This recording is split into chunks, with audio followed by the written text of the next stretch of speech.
type of forces. Three type of forces is there: continuous, intermittent and the interrupted forces. Let's talk about the continuous forces. Example is fixed appliances. And when patient visit into the orthodontic clinic, after that he is experiencing some type of pressure and pain. These pressure are removed in few days. Why it is happen? It is happen because continuous forces में क्या होता है, जो activation of force होता है वो slightly decrease होता है एंड उसके बाद कांस्टेंट रहता है ड्यूरिंग द ड्यूरेशन. एंड जो कंटिन्यूस फोर्सेज में जो फोर्स रहता है वो लाइट फोर्सेस रहता है as compare to the other forces. And first और सेकेंड अपॉइंटमेंट के बीच में गैप नहीं होता है. सो यहाँ पे पेरिडोन्शियम को रिलैक्सेशन नहीं मिलता है, तो इसमें रेस्ट फेज और गैप फेसेस नहीं आते हैं.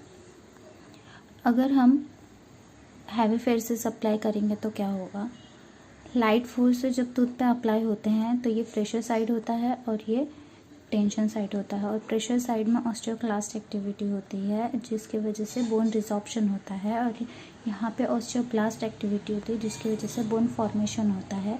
टूथ और सॉकेट एक साथ मूव करते हैं इन डायरेक्शन ऑफ फोर्स में और यहाँ पे बोन फॉर्मेशन हो जाता है.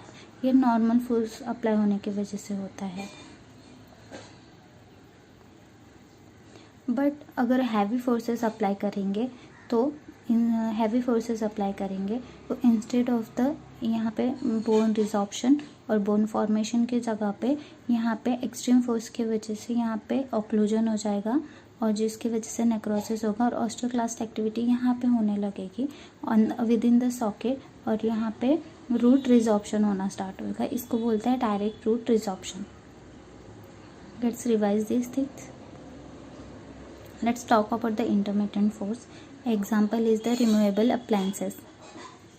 इसमें क्या होता है, जो इनिशियल एक्टिवेशन फोर्स रहता है वो स्लाइटली वो डिक्रीज होके decay to the zero magnitude पे आ जाता है. और एक बार टूथ मूवमेंट हो गया तो उसके बाद जो पेरिडोन्शियम रहते हैं वो रिलैक्स होते हैं. इसमें लैग फेज और रेस्ट फेज नहीं आता है, रेस्ट फेज नहीं रहता है, लेकिन डिके ऑफ फोर्स जरूर होता है. एंड ये एक्सट्रीमली हाई फोर्सेस रहते हैं.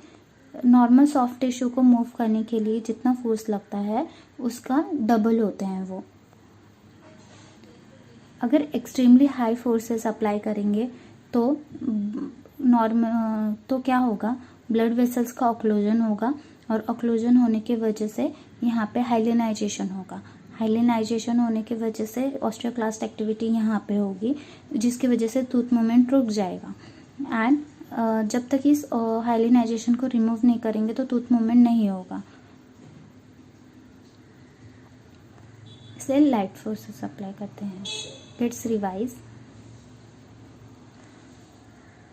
Interrupted forces.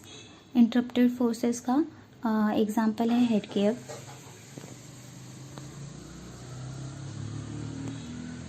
Interrupted forces, these forces are continuous forces रहते हैं, वो इक्वल इन मैग्नीट्यूड रहते हैं. मतलब इफ़ अगर आप 10 to 12 आवर के लिए लगा रहे हो तो वो 200 to 300 ग्राम फोर्सेस उसमें देंगे. एंड जो इनएक्टिव पीरियड रहेगा उसमें पेरिडोन्शियम रिलैक्स करते हैं और रोज़ यही कांस्टेंट फोर्स रहेगा. So there is a no decay of force present. इसमें रेस्ट फेज रहता है, प्रेजेंट रहता है और ये पीरियोडिक रहते हैं, कांस्टेंट रहते हैं हमेशा. Let's revise. Thank you for watching the channel. Please like, share and subscribe.